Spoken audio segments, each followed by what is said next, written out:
ചോപ്താവാലി പിന്നിട്ട് തുംഗനാഥിലേക്ക് നടക്കുകയാണ്. ഇനി അങ്ങോട്ട് കുത്തനെയുള്ള കയറ്റമാണ്. നടപ്പാതയെല്ലാം മഞ്ഞ് മൂടിക്കിടക്കുകയാണ്. കല്ല് പാകിയ നല്ല നടപ്പാതയാണ്. ഇപ്പോൾ മഞ്ഞ് മൂടിക്കിടക്കുന്നതുകൊണ്ട് ചില സ്ഥലങ്ങളിലൊന്നും നടപ്പാത നമുക്ക് കാണാൻ കഴിയുന്നില്ല. അത് വളരെ ബുദ്ധിമുട്ടുള്ള കാര്യമാണ്. ചില സഞ്ചാരികൾ നടപ്പാത വകവയ്ക്കാതെ കുത്തനെയുള്ള കയറ്റത്തിൽ കൂടെ കയറുകയാണ്. വളരെ അപകടം പിടിച്ച ഒരു ഏർപ്പാടാണ് അത്. കാരണം എവിടെയാണ് കുഴിയെന്നും നമുക്ക് കണ്ടെത്താൻ കഴിയില്ല. നടപ്പാതയിൽ ചിലയിടങ്ങളിലെല്ലാം 4-5 അടി ഉയരത്തിൽ വരെ മഞ്ഞ് മൂടിക്കിടക്കുകയാണ്. വടികൊണ്ട് കുത്തി നോക്കിയിട്ട് വേണം യാത്ര ചെയ്യാൻ. സഞ്ചാരികൾ വളരെ കുറവാണ്. മിക്ക ആളുകളും ചോപ്താവാലി വരെ വന്ന് തിരിച്ചു പോവുകയാണ്. കൊടും മഞ്ഞ് തന്നെയാണ് അതിനുള്ള കാരണം. ലോകത്തിലെ ഏറ്റവും ഉയരത്തിൽ സ്ഥിതി ചെയ്യുന്ന ശിവക്ഷേത്രമാണ് തുംഗനാഥിലേത്. തൃശ്ശൂൽ, ചൗഖാംബ, നന്ദാദേവി, നീലകണ്ഠ്, കേദാർനാഥ് മുതലായ മലനിരകൾ ഇവിടെ നിന്ന് കാണാം.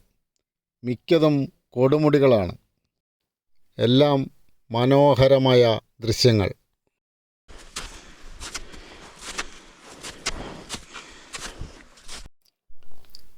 സൂക്ഷിച്ച് നടന്നില്ലെങ്കിൽ വഴിക്ക് വീഴാൻ സാധ്യതയുണ്ട്.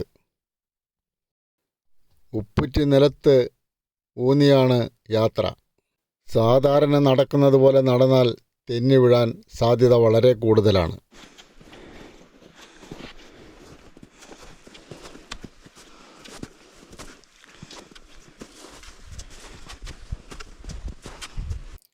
ചോപ്തയിൽ നിന്ന് ഏകദേശം 5 കിലോമീറ്ററോളം ദൂരമാണ് തുംഗനാഥിലേക്കുള്ളത്. അതിൽ ഏകദേശം പകുതിയോളം ഞങ്ങൾ പിന്നിട്ടു. ചോപ്താവാലിയിൽ നിന്ന് മുകളിലേക്കുള്ള നടത്തമാണ് പ്രയാസം. ചെറിയ രീതിയിൽ ഓക്സിജൻ്റെ കുറവ് അനുഭവപ്പെടുന്നുണ്ട്.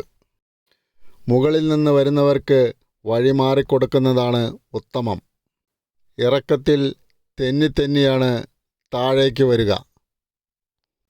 അവർ മേലെ വന്നിടിച്ച് അഗാധ ഗർത്തത്തിലേക്ക് ചിലപ്പോൾ നമ്മൾ പോയെന്ന് വരാം.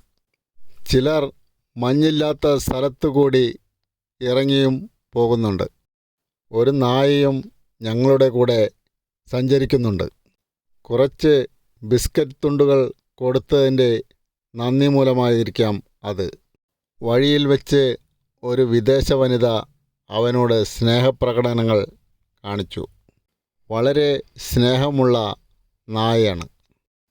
മഞ്ഞും തണുപ്പുമുണ്ടെങ്കിലും സൂര്യപ്രകാശം വളരെ കൂടുതലാണ്.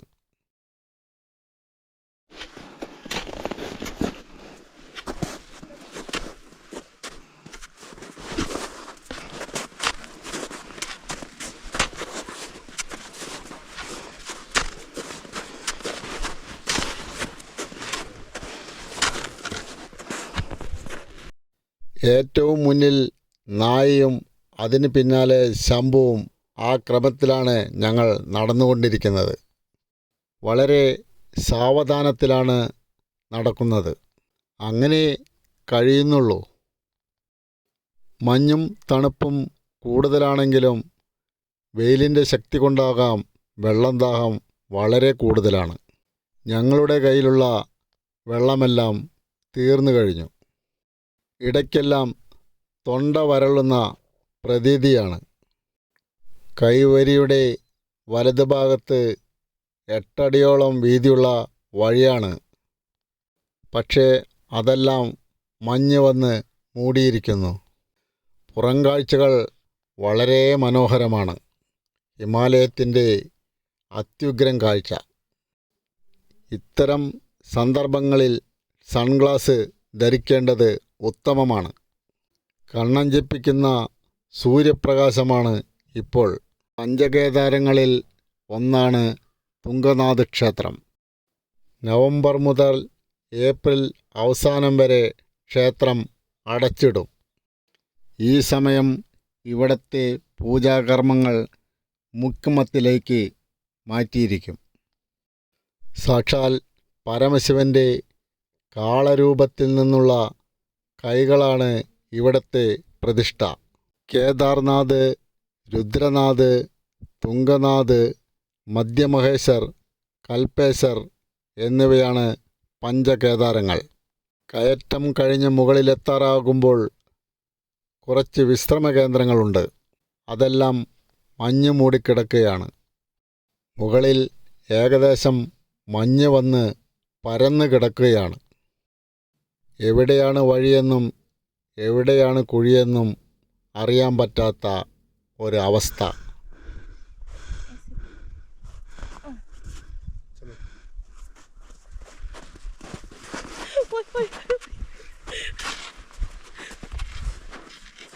Mamma.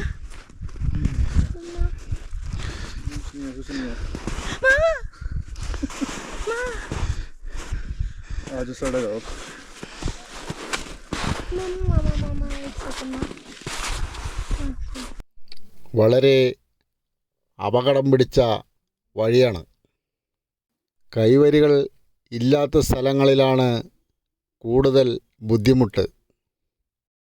മറ്റു സഞ്ചാരികൾ നടന്ന വഴി നോക്കി വേണം നടക്കാൻ. അല്ലാത്തപക്ഷം മഞ്ഞിൽ കുടുങ്ങാൻ വളരെയധികം സാധ്യതയുള്ള പ്രദേശമാണ് ഈ സ്ഥലം. വടി ആഞ്ഞ് കുത്തിക്കൊണ്ടാണ് നടക്കുന്നത്. മഞ്ഞുകാലത്ത് -15 ഡിഗ്രി വരെ താഴെ തണുപ്പ് അനുഭവപ്പെടുന്ന പ്രദേശമാണ് ഇവിടമെല്ലാം. അറ്റ വേനലിൽ ഏകദേശം 15 ഡിഗ്രി വരെ ചൂട് ഇവിടെ അനുഭവപ്പെടുകയുള്ളൂ. എന്നിരുന്നാലും എല്ലാ സമയങ്ങളിലും ഇവിടെ സഞ്ചാരികൾ വന്നു പോയിക്കൊണ്ടേയിരിക്കുന്നു. ധാരാളം വിദേശ സഞ്ചാരികളും ഇവിടം സന്ദർശിക്കാറുണ്ട്. അതിമനോഹരമായ പ്രകൃതി കാഴ്ചകളാണ് അതിനുള്ള കാരണം. സീസൺ സമയങ്ങളിൽ നല്ല നിലയിൽ പ്രവർത്തിക്കുന്ന കച്ചവട സ്ഥാപനങ്ങളും മറ്റുമാണ് മഞ്ഞിൽ പുതഞ്ഞു കിടക്കുന്നത്. ആ സമയങ്ങളിൽ ഇവിടെ ജനത്തിരക്കായിരിക്കും.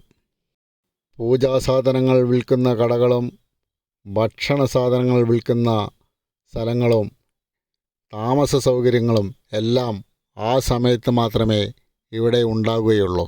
ഇപ്പോൾ അതെല്ലാം അടഞ്ഞു കിടക്കുകയാണ്. ഒരു കുപ്പി വെള്ളം പോലും നമ്മൾക്കിവിടെ നിന്ന് ലഭിക്കുകയില്ല. ഞങ്ങൾ കൊണ്ടുവന്ന കുപ്പിയിൽ ഐസ് ശേഖരിക്കുകയാണ് ശംഭു. പക്ഷേ താഴെ ഇറങ്ങുന്നത് വരെ ആ ഐസ് വെള്ളമായില്ല എന്നുള്ളതാണ് രസകരമായ കാര്യം. അവസാനം ഐസ് കണങ്ങൾ വാരി തിന്നേണ്ട ഗതികേട് ഞങ്ങൾക്കുണ്ടായി. ഇതിനു മുമ്പ് ഞാനിവിടം സന്ദർശിച്ചിട്ടുണ്ട്. അന്നെല്ലാം ഇവിടെ ധാരാളം കടകളുണ്ടായിരുന്നു. വെള്ളവും ഭക്ഷണവും എല്ലാം ലഭിക്കുമായിരുന്നു. ആ ഉദ്ദേശം വെച്ചാണ് വന്നത്. അന്നെല്ലാം ബഹളമയമായിരുന്നു ഇവിടെയെല്ലാം. അന്നൊക്കെ ഭക്തരെ കൊണ്ടുള്ള തിരക്കായിരുന്നു ഇവിടമെല്ലാം. നടവഴിയുടെ ചുറ്റുപാടും കച്ചവട സ്ഥാപനങ്ങളായിരുന്നു അന്നെല്ലാം. ഇന്ന് ഒരു തുള്ളി വെള്ളം പോലും ലഭിക്കുന്ന കടകൾ ഇവിടെയില്ല. ആകെ കാണുന്നത് മഞ്ഞ് നിറഞ്ഞ മനോഹരമായ പ്രദേശങ്ങൾ. മന്ത്രോച്ചാരണങ്ങളാലും കീർത്തനങ്ങളാലും മുഖരിതമായ സ്ഥലം ഇന്ന് മൂകമായി കിടക്കുകയാണ്. വർഷത്തിലെ 6 മാസവും ഇവിടെ ഇങ്ങനെയൊക്കെയായിരിക്കും സ്ഥിതി. അങ്ങനെ നടന്ന് ഞങ്ങൾ ക്ഷേത്രകവാടത്തിന് മുന്നിലെത്തി. വളരെ കുറച്ച് സഞ്ചാരികൾ അവിടെ ഉണ്ടായിരുന്നു. സഞ്ചാരികൾക്ക് അകത്തേക്ക് പ്രവേശനമില്ല.